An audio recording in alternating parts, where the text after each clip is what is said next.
guys, this is Monica and you're watching me on Filmy Beat। Well दोस्तों, सूरज पंचोली के ऊपर लगे थे गंदे आरोप। जी हाँ, उनके ऊपर लगा था कि दिशा जो थी सुशांत की मैनेजर, उनसे उनका कोई लिंकअप था, उनसे डेटिंग थी, वो उनकी गर्लफ्रेंड थी और फाइनली दिशा जो है वो उनके बच्चे की माँ तक बनने वाली थी। इतने बड़े एलिगेशंस लगाए थे। लेकिन हाल ही में सूरज पंचोली ने एक इंटरव्यू में इसके ऊपर से खोले पर्दे, जी हाँ, उन्होंने कहा कि ऐसा कुछ नहीं हुआ था। उन्होंने कहा कि वो दिशा को जानते तक नहीं थे। जी हाँ, उन्होंने कहा कि दिशा कैसी दिखती है उन्हें पता भी नहीं था और उन्हें भी दिशा की मौत का न्यूज़ तब पता चला जैसे बाकी सारे लोगों को पता चला सोशल मीडिया से। उन्होंने कहा इनफैक्ट उनको सुशांत की डेथ का भी न्यूज़ नहीं पता था, वो भी उन्हें पता चला सोशल मीडिया से। तो उन्होंने वही कहा कि आजकल चीज़ें इतनी ज़्यादा फैलती है कि जैसे कोरोना वायरस जो फैल रहा है उससे भी ज़्यादा दुगनी तेज़ी से सोशल मीडिया पे चीज़ें फैलती हैं। इनफैक्ट उन्होंने ये कहा कि उन्हें बुरा ये सोच के लग रहा है कि जो इंसान आज हमारे बीच नहीं है उसकी फैमिली के ऊपर क्या गुजर रही है, क्या कैसा सिचुएशन है और उसके बीच में भी ऐसे सारे नए नए चीज़ें आ रहे हैं, उनकी फैमिली ये पढ़ती रहेगी तो उन्हें कैसा फील होता होगा।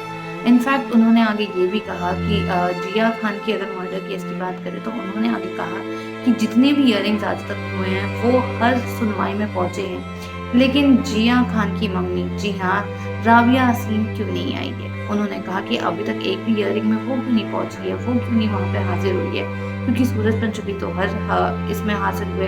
क्या वाकई ही उनकी मम्मी को इंसाफ चाहिए? वो हमेशा कहती है कि इंसाफ चाहिए, वो लोगों से बातें करती है, लेकिन जब आता है हियरिंग का टाइम तो वो क्यों नहीं वहाँ मौजूद होती। उसके बाद सूरज पंचोली ने ये भी कहा कि 7 साल उन्होंने सिर्फ और सिर्फ जिया खान के केस में अपना करियर जो है वो बर्बाद किया।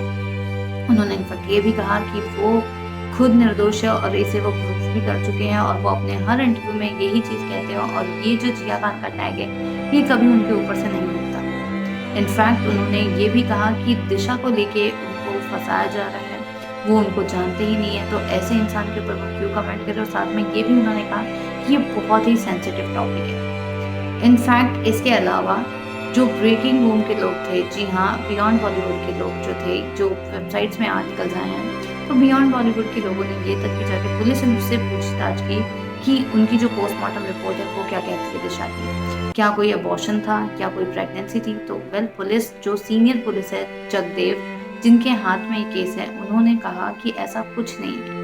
इनफैक्ट उन्होंने कहा कि ना ही कोई प्रेगनेंसी थी, ना ही कोई अबॉर्शन था, और वो जो था वो 14 फ्लोर से, ऑब्वियसली सबको पता है कि वो गैलरी से स्लिप हुई थी या उन्होंने खुद सुसाइड किया, ये नहीं पता, लेकिन पुलिस अभी इस पर इन्वेस्टिगेशन कर रही है। लेकिन उनकी जो पोस्टमार्टम रिपोर्ट है वो ये कहती है कि ऐसा कुछ हुआ ही नहीं था, प्रेगनेंसी और ये एंगल थे ही नहीं।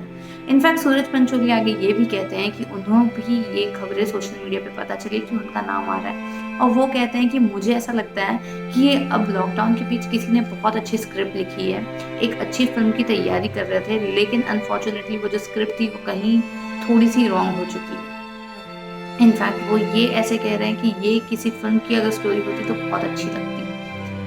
सो गाइज, आप लोग अब मुझे बताओ कि आप लोग को क्या लगता है, क्या सूरज पंचोली सच कह रहे हैं? क्या सूरज पंचोली निर्दोष है, या हो सकता है कि ये उनको छुपाया जा रहा है, उनको बचाया जा रहा है और वो पर्पसली ऐसे प्रिटेंड कर रहे हैं कि वो दिशा को नहीं जानते, नहीं पहचानते। आप मुझे बताओ कि आपके हिसाब से आपको क्या लगता है, ये स्टोरी जो है ये सही है, फेक है? दिशा का सुशांत के इसमें और सूरज पंचोली से कुछ लेना देना था, या सूरज पंचोली का सुशांत और दिशा से कोई लेना देना था? Let me know your take in the below comment box section, and if you guys like this video, you already know what you have to do. Yes, हमारे चैनल को लाइक शेयर सब्सक्राइब कीजिए और सारे updates के लिए देखते रहिए guys फिल्मी beat, because this is your channel as I say, and let me know what are your thoughts on this topic in the below comment box section. So keep watching Filmy Beat.